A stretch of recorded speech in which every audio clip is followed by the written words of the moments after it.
Fighter 2.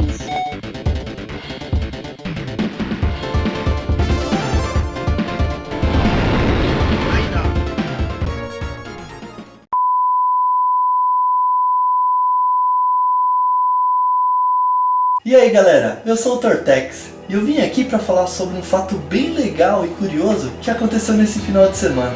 Foi um torneio chamado Sonic Boom em Madrid. Um jogador cego venceu uma partida de Street Fighter V e virou notícia em vários sites de games e sites que falam sobre jogos de luta. Muitas pessoas acharam que era algum tipo de pegadinha, mas se notarem a jogabilidade, vocês vão perceber que eles não estavam enxergando mesmo o que estava fazendo. O nome dele é Sven, e a partida que ele estava fazendo era uma das pools, que é um filtro de classificação onde os 64 que realmente irão para o torneio de verdade. Não sei se ele conseguiu passar nas lutas seguintes, mas nesse vídeo que eu encontrei, podemos ver a adaptação técnica de luta que ele criou para conseguir suprir a falta de visão. Sven escolheu o personagem Ken, por ser um personagem rápido e forte, que tem golpes diferentes que ajuda a criar um sistema de luta mais prático. Assim, ele se esquivava para o canto da tela e iniciava ataques de Hadoukens para ouvir os ataques sendo defendidos pelo oponente ou rebatidos com outro ataque. Dessa forma, ele localizava o oponente e iniciava o ataque. Até mesmo conseguia reagir com Shoryukens enquanto o oponente preparava algum ataque. Sven ficou cego devido a um câncer que teve aos 5 anos de idade. Ele até pensou que nunca mais iria jogar videogame na vida, até quando saiu Street Fighter 2 para o Super Nintendo. Ele pegou para experimentar e viu que conseguia jogar por sentir os sons que os personagens emitiam quando ele fazia algum golpe. Dessa forma, ele conseguiu jogar muitas outras franquias que saíram naquela mesma época, como por exemplo Mortal Kombat, Killer Instinct, entre outros. Sven disse que especificamente no Street Fighter V, os efeitos sonoros foram muito aprimorados. Dessa forma ele consegue jogar melhor, por conseguir ouvir os efeitos que o lutador oponente faz. Dessa forma ele localiza tanto o adversário quanto ele mesmo facilmente. Até mesmo saber o que o adversário está fazendo ele consegue presumir. Acho que vocês devem estar se perguntando, mas como que ele conseguia saber se o adversário estava do lado esquerdo ou do lado direito? Bom, Sven explicou numa entrevista que graças à grande qualidade sonora que o Street Fighter V tem, e também com os fones de ouvido, ele consegue identificar se o ataque que ele deu vai soar mais forte do lado direito ou do lado esquerdo do fone. Dessa forma ele consegue localizar o oponente e atacá-lo. Ele disse que se diverte muito jogando online. Eu vou ver se eu descubro o usuário dele na internet para tentar gravar eu tomando um couro dele. Very much do it now, it's fireball game time. Oh, what? The air to air, Tatsu, and Sven again, really close on getting that one. He's doing Dragon Punch. He's losing patience there. Oh, and Sven checks this one. Inclusive, sabemos que tem outras pessoas com deficiência visual que jogam Killer Instinct, jogam também Super Smash Bros. Em alto nível. Então galera, isso daí não é nada demais. É treino e adaptação. Mas, agora contando toda essa história, eu me lembro de 2 fatos que aconteceu quando eu ia jogar com a molecada na minha época de Street Fighter 2. E a molecada ficava meio cabreira de jogar contra mim, porque realmente era um mato sem cachorro. Se eles jogassem contra mim e ganhassem, as outras pessoas que estavam olhando aquela situação iriam dizer: ah, né? Você ganhou do tortinho, aí fica fácil. Mas também, se eles jogassem contra mim e perdessem a partida, imagine a zoeira que ia ser contra essa pessoa. Iam zoar o ano inteiro. Então eles ficavam muito apreensivos de jogar contra mim. A não ser aqueles que eram mais achegados, que não ligavam para esse tipo de situação. Eles jogavam, entravam contra mesmo. E muitas vezes eu perdia ficha, quanto também eles perdiam ficha pra mim. Não tinha nada demais. E eu me lembro que eles perdiam ficha pra mim no Street Fighter 2, no Mortal Kombat, Killer Instinct, Samurai Shodown, The King of Fighters 97, entre outros jogos de luta que haviam naquela época. Teve uma vez que na saída da escola, tinha uma Bomboniere bem de frente. Lá tinha Street Fighter 2 e era aquele Street Fighter que era hackeado, onde saía Sonic Boom da perna da Chun-Li, do choquinho do Blanca, milhões de Hadouken, enchia a tela de Hadouken. Como eu gostava dessa máquina. Era apelona até umas horas, mas eu gostava muito de jogar essa versão. Minha mãe foi lá, comprou uma ficha pra mim, conseguiu inclusive um banquinho que eu pudesse sentar e alcançar sentado na máquina, né? E minha mãe ali me segurando meio torto ali, quase eu não conseguia ver a tela direito. E aí eu peguei, olhei pro menino que tava jogando lá naquele momento e falei assim, meu, e agora? Eu tô louco pra jogar, acabei de sair da escola. Vou esperar esse menino ficar jogando aí até terminar a ficha dele. Então, sem maldade nenhuma, eu fui lá e falei pra ele assim, posso entrar contra? Ele me deu uma olhada desse jeito assim, ó, de cima pra baixo.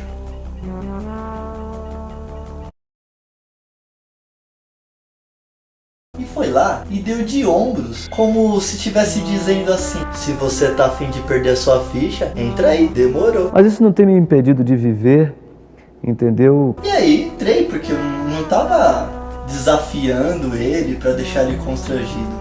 Eu só queria jogar um pouco de fliperama. E já que ninguém queria entrar contra, eu entrei. Bom, resumindo, quando minha mãe colocou a ficha pra mim lá dentro da máquina, note, nem colocar a ficha na máquina eu conseguia. Esse menino tomou um cacete tão grande, que na hora que ele perdeu, ele olhou pra mim, saiu espumando e foi buscar outra ficha. E aí ele tomou um outro pau. E olha que eu tava jogando com a Chun-Li, não tava nem jogando com quem. E aí ele ficou muito bravo. Foi correndo lá na Sandra, pegou uma outra ficha, voltou e colocou de novo. Adivinha o que aconteceu? Então segura o pau aí. É, galera, ele tomou outro cacete. E ele foi embora furioso. E o engraçado que havia uma plateia assim assistindo, né, eu jogando. Eu escutava assim, né, de fundo.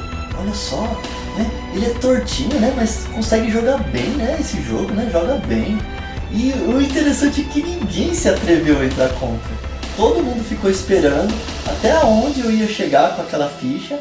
E só depois que eu terminei a minha partida, que outra pessoa foi lá, entrou no meu lugar e foi jogar. E um outro fato foi que eu fui participar de um campeonato de Superstar Soccer Deluxe que teve aqui na locadora da região. A Nintendo tinha acabado de lançar o Nintendo 64. Eu louco pra ter um Nintendo 64, o que eu fiz? Peguei o meu Super Nintendo, peguei o meu cartucho do Superstar Soccer Deluxe e fiz uma rifa na época. Fui lá e consegui o dinheiro, metade do dinheiro no caso, né, pra conseguir comprar o meu Nintendo 64. E o meu pai ficou com muita dó, inteirou esse dinheiro pra mim. E aí, o que aconteceu?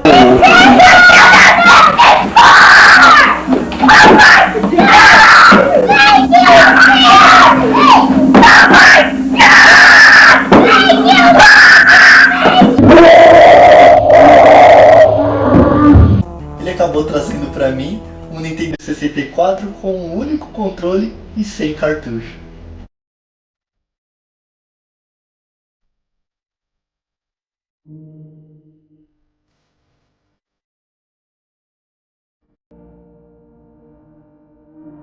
Era dura aquela vida, molecada. Vocês estão pensando o quê? Tá vendo? Hoje vocês conseguem aí, ó. Os videogames é tudo fácil, né? Naquela época lá nós tínhamos que rifar o videogame, vender, se virar pra conseguir o videogame novo. Tempos difíceis. E um amigo na época, o Fabiano e também o Alexandre, me chamaram pra participar porque como eu tinha o Superstar Soccer Deluxe pra Super Nintendo e ninguém no bairro tinha, então eu ganhava de todo mundo. Eu era viciado. Pra falar a verdade, eu não quero me gabar não, mas eu era viciado pra caramba. Eu sabia fazer gol de tudo quanto era jeito, gente. Eu fazia gol de todas as maneiras imagináveis. Era gol de longa distância, era de cobertura, de escanteio, de carretilha, com bola e tudo. Mas fazia um mês que eu estava jogando a versão de Superstar Soccer para Nintendo 64.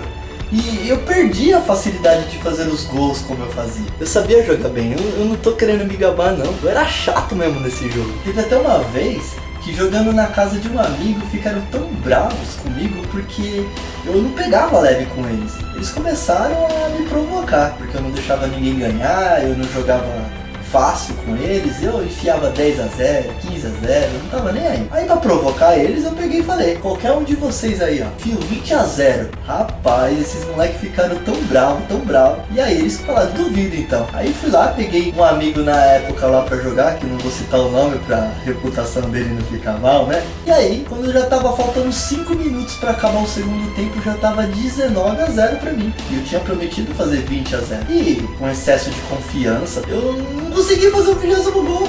Faltando 5 minutos não saiu o 20º. E vocês acreditam que por eu ter ganhado de 19-0, eles tiraram o sarro de mim? Eu não consegui fazer o 20º e por ter feito 19-0, eu ainda saí de errado ainda. Eles ficaram tirando sarro de mim. Em vez de eles ficarem calados, eles me zoaram o dia inteiro naquele dia porque eu não fiz 20-0, eu fiz 19-0. Pode um negócio desse? Não. Você é burro, cara. Que loucura. Como você é burro. Que coisa absurda. E voltando na história do torneio de Superstar Soccer, para participar tinha que pagar a inscrição. E parte da inscrição era destinado para o primeiro colocado e o segundo colocado. Tava lá eu lá nas semifinais, um jogo muito duro contra esse garoto que eu não me lembro o nome. Se o Alexandre ou o Fabiano virem esse vídeo, por favor, escrevam aí nos comentários o nome dele que eu não consegui me lembrar. Aí a gente já tava lá no segundo tempo, 0-0, e de repente, no último minuto do segundo tempo, ele tocou pro goleiro a meia altura, o goleiro dominou a bola do peito, jogou a bola pro pé. Quando a bola caiu no pé do goleiro, a bola desapareceu. Eu fiquei sem entender absolutamente nada, porque do nada o goleiro dele começou a sair da grande área e eu tentando tirar a bola, acertar, e a bola estava invisível, eu não conseguia fazer nada. A bola estava exatamente sob o domínio do goleiro dele e nada era possível ser feito. Eu estava tentando até mesmo fazer falta para ver se cancelava o truque que esse menino fez, mas nada adiantava, porque o meu jogador passava no meio do goleiro e nada acontecia. Até que ele entrou com bola, goleiro e tudo dentro do meu gol. Quando de repente o narrador do jogo grita: gol! Gol! A bola invisível se torna visível dentro do meu gol. O que isso aconteceu?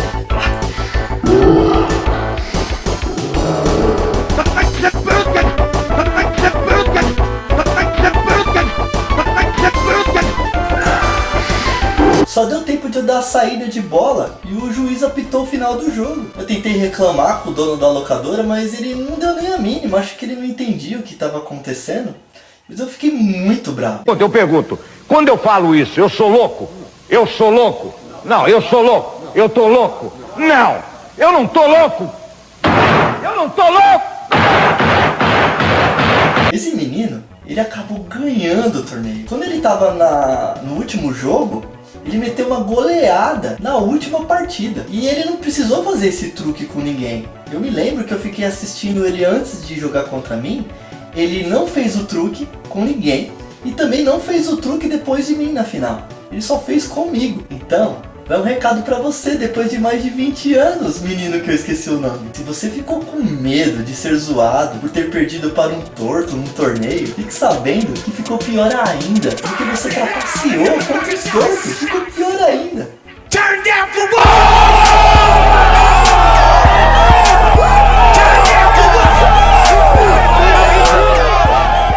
Mesmo assim, eu não disse essa história toda pra ficar me saindo de coitadinho. Porque quem joga contra as pessoas deficientes físicas deve encarar a gente como qualquer outro tipo de pessoa. Não importa se é cego, se é tortinho como eu, todos nós somos iguais. O que esse menino que eu não lembro o nome fez no torneio não deve ser feito com ninguém, independente de ser deficiente ou não. Se vamos participar de algum torneio, é porque queremos ser tratados igualmente. E isso é tão verdade que recentemente no Brasil, foi no programa do Danilo Gentili, o Rafael Alves, que ganhou alguns campeonatos de jogos de luta.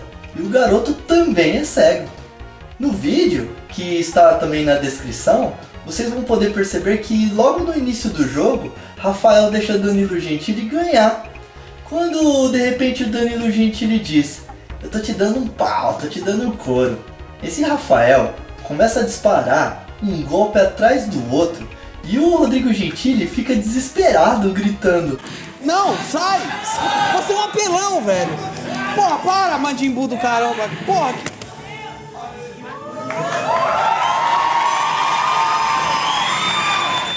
Eu me lembro que assistindo o vídeo, ele queria muito participar dos campeonatos, mas nenhum torneio deixava ele participar. Quando finalmente um desses torneios decidiram deixar com que ele participasse, ele conseguiu um surpreendente segundo lugar. Você viu só, né? Hoje ele pode participar de qualquer torneio. E na entrevista ele disse uma coisa bem legal. Ele falou que esse torneio que ele chegou em segundo lugar serviu para ele conseguir o respeito das pessoas. Muito legal, né? E outro fato curioso também que quando ele estava na tela de seleção de personagens, ele dizia qual personagem ele escolheu e também conseguia dizer qual personagem o Rodrigo Gentili também escolheu. Muito legal a reação do Danilo Gentili dizendo: como que você sabe qual personagem que eu escolhi? Como assim? Ele fez até mesmo um truque para habilitar todos os personagens de uma vez. O Rodrigo Gentili dizendo: mas você fez o truque? Como assim? Você já tá fazendo um truque aí? Mal começou o jogo? Realmente não tem barreiras, né, para as pessoas que querem se divertir. Todas essas histórias que contém, inclusive a minha, mostram que os videogames podem sim incluir todos que estão a fim de jogar videogame. E também para que os desenvolvedores façam ferramentas de acessibilidade ou também para melhorar efeitos sonoros, como por exemplo aconteceu agora do Street Fighter V. Principalmente para pessoas com dificuldade motora como eu. Colocar opções de mapeamento de botões à vontade é uma boa opção. Eu já perdi a vontade de jogar muito jogo bom por não conseguir alcançar um botão que é necessário você ser rápido ali no gatilho, sabe? Pelo fato de não ter esse jogo um mapeamento livre de botões, eu acabei desistindo de jogar. O importante é que os deficientes possam curtir videogame assim como qualquer outra. Mas agora eu quero saber o que vocês acham de jogar contra o Sven. Vocês ficaram com vontade de jogar contra ele assim como eu? Cliquem no gostei. Se essa é a primeira vez que você visita o Tortex Gamer, inscreva-se para acompanhar os lançamentos. Compartilhem com seus amigos. E eu vou ficando por aqui. Falou!